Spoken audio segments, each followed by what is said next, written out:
আমাদের সফল লাউ চাষী হচ্ছেন আমাদের সবুজ দেওয়ান ভাই। সবুজ দেওয়ান ভাই লাউ চাষ করে ভালো লাভবান হয়েছেন এবং অল্প দিনে ভালো জনপ্রিয়তা অর্জন করেছেন।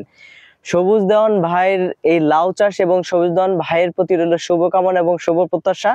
সবুজ দেওয়ান ভাই আমাকে বলল যে ভাই আপনার যে লাউটি পছন্দ হয় সেটি আপনি নিয়ে যান। পরবর্তীতে আমি বাছাই করলাম ছোট একটি লাউ।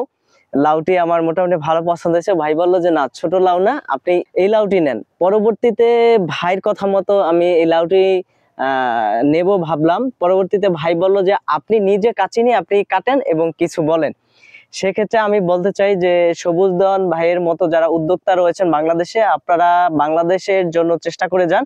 শুধুমাত্র নিজের কথা ভেবে নয়, বাংলাদেশের কথা ভেবে যদি আপনারা আপনাদের প্রত্যেকটি ব্যবসায় প্রতিষ্ঠানকে, প্রাতিষ্ঠানিক প্রতিষ্ঠান কিংবা শাকসবজি, তরুলতা যাই বলি না কেন, ফলজ গাছ এবং ফলজ উদ্ভিদ সব ক্ষেত্রেই দেশের কথা ভাববেন। মনে রাখবেন যে আপনার আর্থিক অবস্থার উন্নয়নের সাথে সাথে দেশের আর্থিক অবস্থার উন্নয়ন হবে। যদি সেভাবে ভাবা যায় তাহলে হয়তোবা সকল ক্ষেত্রেই ভালো করা সম্ভব।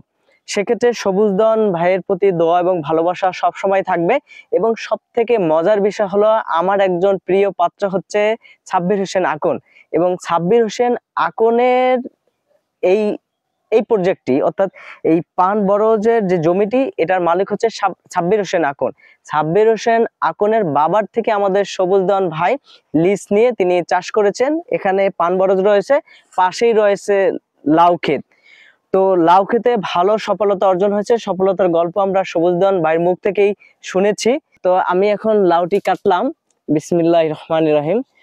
সবুজ দেওয়ান ভাইয়ের মতো সকল চাষীদের এইভাবে আর্থিক অবস্থার উন্নয়ন হোক, দেশের আর্থিক অবস্থার উন্নয়ন হোক, সেই আশাবাদ ব্যক্ত করি আমি। এবং আপনারা যারা সবুজ দেওয়ান ভাইয়ের মতো লাউ চাষ করতে চান কিংবা পান বরজ করতে চান, আপনারা প্রত্যেকেই আপনাদের নিজেদের কথা ভাববেন এবং দেশের কথা ভাববেন, দেশের মানুষের কথা ভাববেন।